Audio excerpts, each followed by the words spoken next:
Hello दोस्तों, यदि आप भी क्लास 10th का 27 जून को साइंस यानी विज्ञान का त्रैमासिक परीक्षा देने वाले हैं तो अभी की इस क्लास में साइंस यानी विज्ञान के हम लोग क्वेश्चन पेपर देखेंगे 27 जून त्रैमासिक परीक्षा के लिए। तो आप लोग इस क्लास को पूरा वॉच कीजिएगा। बिहार बोर्ड के द्वारा क्लास 10th के लिए जून मंथ में त्रैमासिक परीक्षा का रूटीन जारी कर दिया गया है। 27 जून को साइंस यानी विज्ञान का त्रैमासिक परीक्षा होने वाला है, क्वार्टरली एग्जाम। यहाँ पर देख सकते हो क्लास 10th क्वार्टरली एग्जामिनेशन जून 2025, त्रैमासिक परीक्षा जून 2025। ये साइंस का क्वेश्चन पेपर है 27 जून त्रैमासिक परीक्षा के लिए। साइंस का विषय कोड 112 रहेगा और साइंस का एग्जाम पूरे 80 नंबर का होगा और समय 2 घंटा 45 मिनट का ही मिलेगा। तो आइए हम लोग क्लास को स्टार्ट करते हैं। सबसे पहले पेपर में खंड अ मिलेगा जिसमें आपसे ऑब्जेक्टिव टाइप क्वेश्चन पूछा जाएगा 1 से लेकर 80 तक, जिनमें से किन्हीं 40 प्रश्नों का उत्तर देना है एग्जाम में। इस क्लास में हम लोग 1 से लेकर 80 तक ऑब्जेक्टिव क्वेश्चन देखेंगे। तो आइए पहला नंबर क्वेश्चन देखते हैं। फर्स्ट क्वेश्चन यहाँ पर पूछा गया है, निम्न में से किस दर्पण की फोकस दूरी धनात्मक होती है। बताना है कि निम्न में से किस दर्पण की फोकस दूरी जो है वह धनात्मक होती है। 4 ऑप्शन दिया गया है। धनात्मक पूछा गया है यानी प्लस का। किस दर्पण की फोकस दूरी धनात्मक होती हैं, तो ये पहला नंबर चैप्टर में हम पढ़ाए भी हैं कि उत्तल दर्पण की फोकस दूरी धनात्मक होती है। Right answer option number B हो जाएगा फर्स्ट क्वेश्चन का। 2 नंबर क्वेश्चन है, सौर कुकर के लिए कौन सा दर्पण सर्वाधिक उपयुक्त है, तो अवतल दर्पण उपयुक्त है। ऑप्शन नंबर सी बिल्कुल राइट आंसर हो जाएगा। 3 नंबर क्वेश्चन यहाँ पर पूछा गया है, एक गोलीय दर्पण की फोकस दूरी प्लस का 20 सेंटीमीटर दिया गया है, तो यह गोलीय दर्पण कैसा होगा। तो यहाँ पर देखिए फोकस दूरी प्लस का 20 सेंटीमीटर दिया गया है, तो प्लस यानी धनात्मक जो है वह किस दर्पण की फोकस दूरी होता है, तो उत्तल दर्पण की फोकस दूरी धनात्मक होता है, तो यह गोलीय दर्पण कैसा होगा, उत्तल होगा। Right answer option number A होगा। 4 नंबर क्वेश्चन है, किसी गोलीय दर्पण तथा किसी पतले गोलीय लेंस दोनों की फोकस दूरियां माइनस का 15 सेंटीमीटर है। दर्पण तथा लेंस संभवतः क्या होगा, माइनस के दिया गया है यानी यहाँ पर ऋणात्मक होगा। तो किस दर्पण और किस लेंस की फोकस दूरी जो है वह ऋणात्मक होता है, तो वह दोनों अवतल ही होगा, क्योंकि अवतल लेंस और अवतल दर्पण दोनों का जो फोकस दूरी है वह ऋणात्मक होता है यानी माइनस का होता है। तो ये दोनों अवतल ही होगा। राइट आंसर डी होगा। आप लोग क्लास को पूरा वॉच कीजिएगा। लास्ट में हम आपको बता देंगे कि आप लोग क्वेश्चन पेपर कैसे डाउनलोड कर सकते हैं। और अगर आप लोग चैनल पर नए होंगे तो चैनल को ज़रूर सब्सक्राइब कर लीजिएगा ताकि आने वाले नेक्स्ट क्लास आपके पास ज़रूर पहुँचे।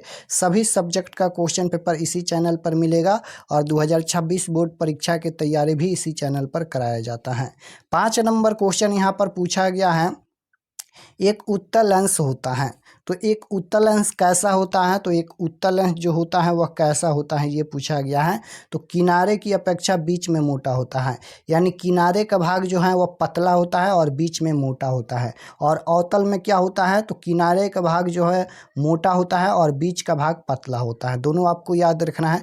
ये सभी क्वेश्चन जो है वह यह चैप्टर नंबर 1 का है और चैप्टर नंबर 1 प्रकाश का परावर्तन तथा अपवर्तन हम पढ़ा दिए हैं। आप लोग प्ले लिस्ट में जाकर देख भी सकते हैं।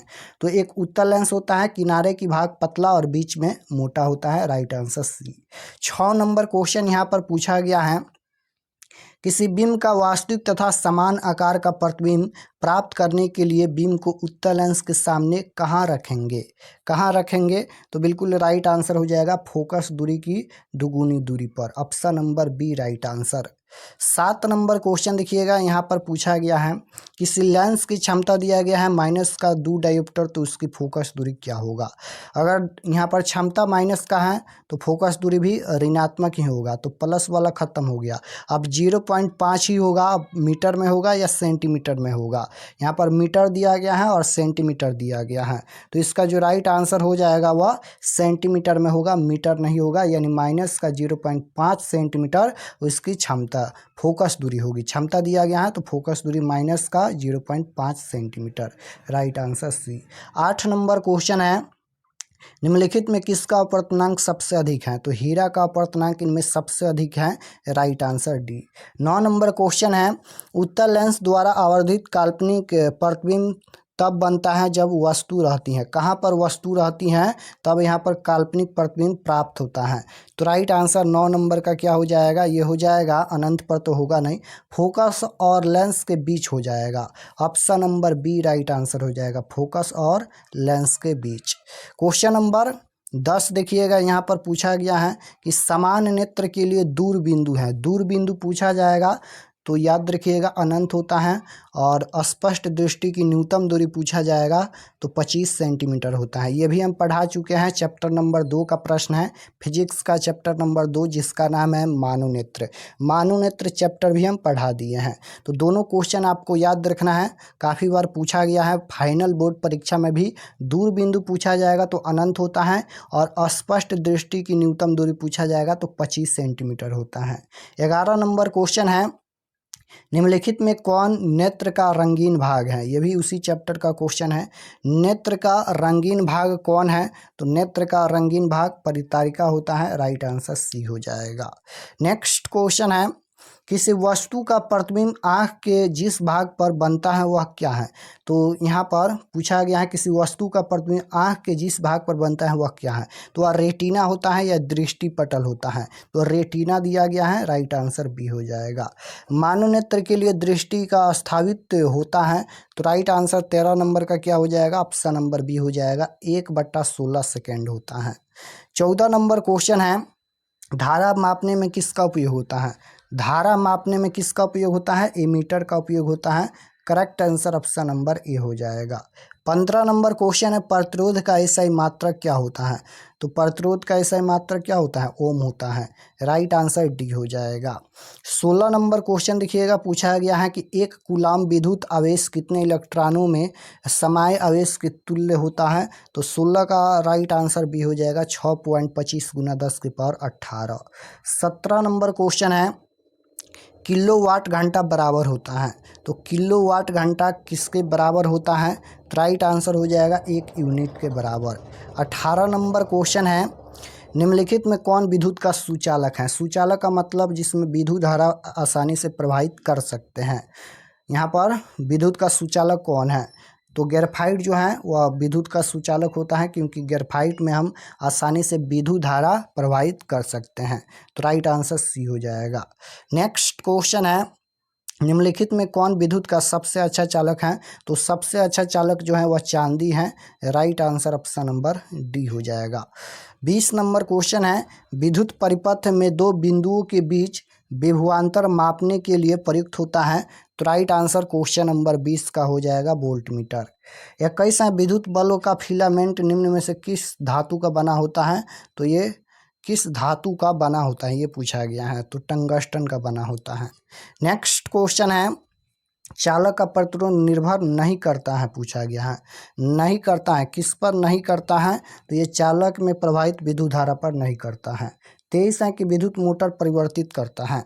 विद्युत मोटर जो है वह परिवर्तित करता है, तो विद्युत मोटर विद्युत ऊर्जा को यांत्रिक ऊर्जा में, राइट आंसर डी हो जाएगा। विद्युत धारा के चुंबकीय प्रभाव की खोज किसने किया था?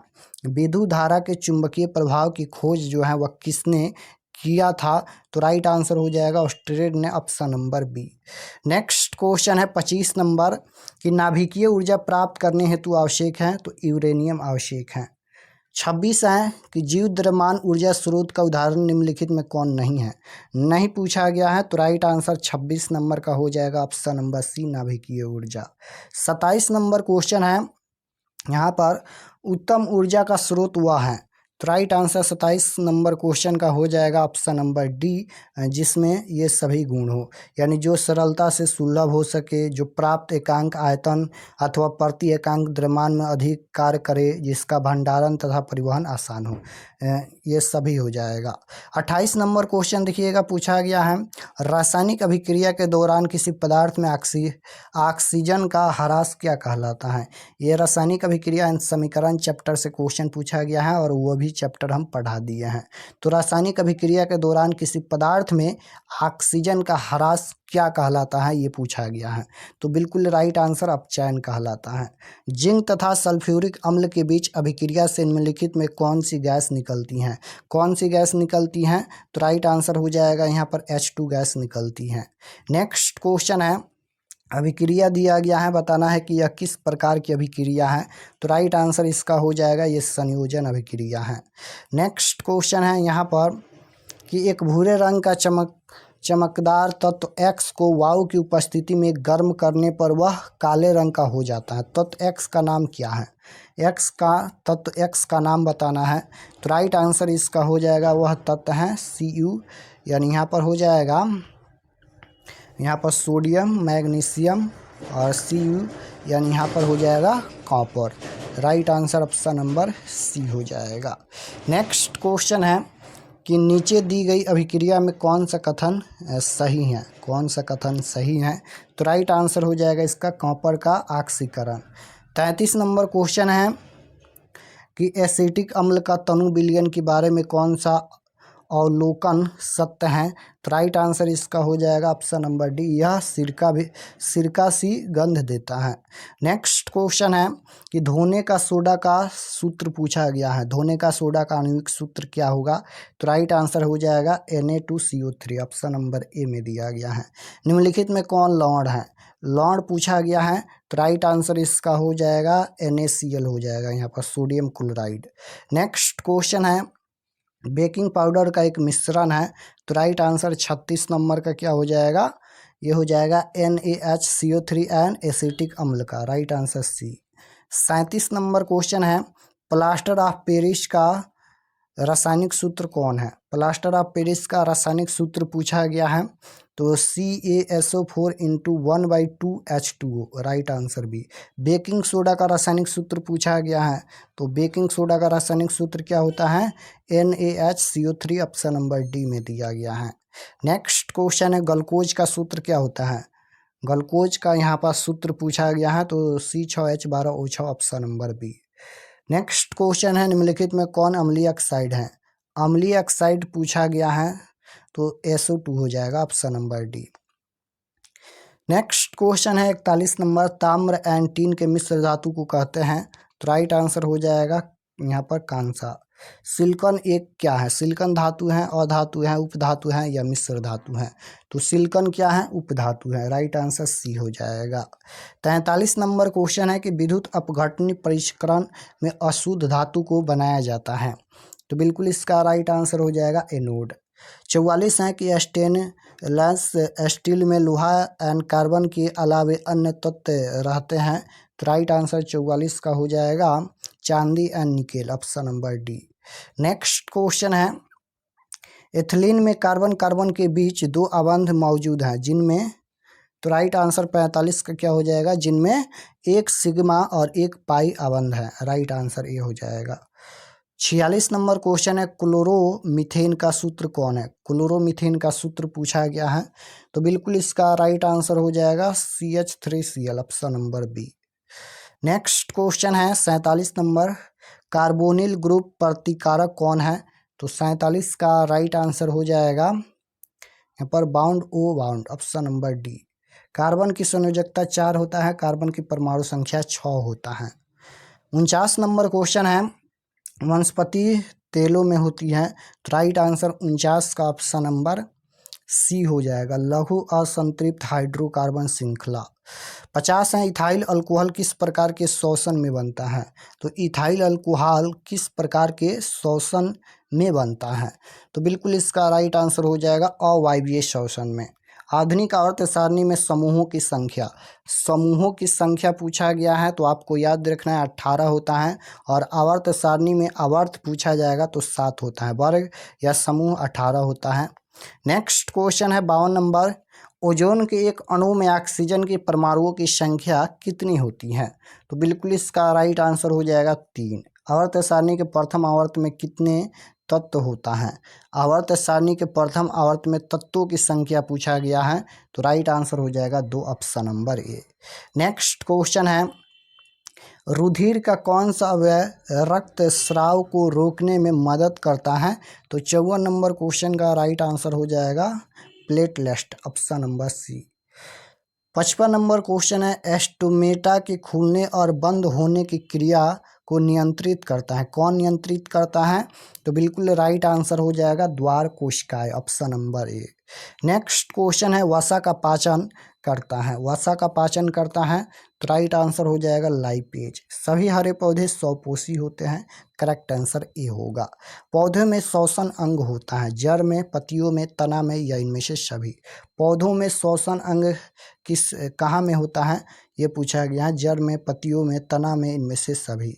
तो पौधों में श्वसन होता है, तो बिल्कुल इसका राइट आंसर हो जाएगा पत्तियों में। मुख गुहा में आहार का कौन सा भाग पाचन होता है?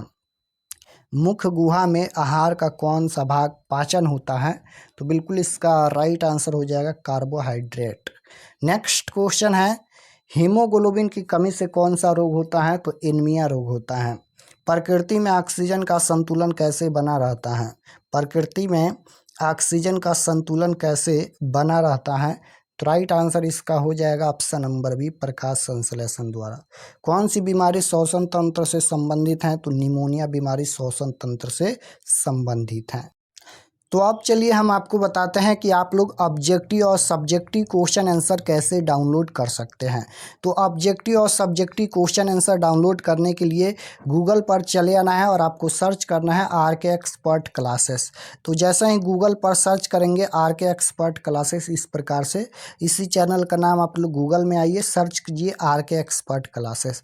सर्च करने के बाद यहाँ पर इस प्रकार से फर्स्ट पेज आएगा, पहला पेज आएगा, इस पर आपको क्लिक करना है। तो जैसे ही क्लिक करेंगे, क्लिक करने के बाद ये ओपन हो जाएगा और ओपन होने के बाद नीचे आना है आपको क्लास 10th के सेक्शन में। तो यहाँ पर देख सकते हो ये क्लास 10th का सेक्शन है और इसी में आपको सभी सब्जेक्ट का क्वेश्चन पेपर मिल जाएगा। रूटीन को भी देख सकते हैं इस पर क्लिक करके, ये सभी चैप्टर बाई ऑब्जेक्टिव सब्जेक्टिव दिया गया है। तो जैसे आपको साइंस का डाउनलोड करना है तो यहाँ पर देखिए 27 जून class 10th science question paper quarterly exam यानी त्रैमासिक परीक्षा 2025, इस पर क्लिक करके साइंस का देख सकते हैं। और भी सब्जेक्ट का देखना है तो यहाँ पर देखिए ऑल सब्जेक्ट क्वेश्चन पेपर, इस पर क्लिक करेंगे। जैसे ही क्लिक करेंगे तो नीचे आएंगे, ये सभी परीक्षा के लिए महत्वपूर्ण जानकारी हैं, आप लोग पढ़ लीजिएगा। और यहाँ पर देखिए सभी सब्जेक्ट का डाउनलोड लिंक दिया गया है, तो यहाँ से भी आकर देख सकते हैं। और यहाँ पर भी अपडेट कर दिया जाएगा, साइंस का यहाँ पर दिया गया है। जैसे ही साइंस वाला पर क्लिक करेंगे ये ओपन हो जाएगा और ये सभी परीक्षा के लिए महत्वपूर्ण जानकारी हैं, आप लोग इसे एक बार ज़रूर पढ़ लीजिएगा। यहाँ पर ये सभी परीक्षा के लिए महत्वपूर्ण जानकारी हैं। पढ़ने के बाद नीचे आएंगे और ये ऑब्जेक्टिव के लिए बनाया गया है, ऑब्जेक्टिव क्वेश्चन आंसर यहीं पर अपडेट किया जाएगा। यहीं से आकर आप लोग ऑब्जेक्टिव आंसर देख सकते हैं और सब्जेक्टिव क्वेश्चन आंसर यहाँ से डाउनलोड कर सकते हैं PDF। तो यहाँ से आप लोग ऑब्जेक्टिव सब्जेक्टिव डाउनलोड कर सकते हैं।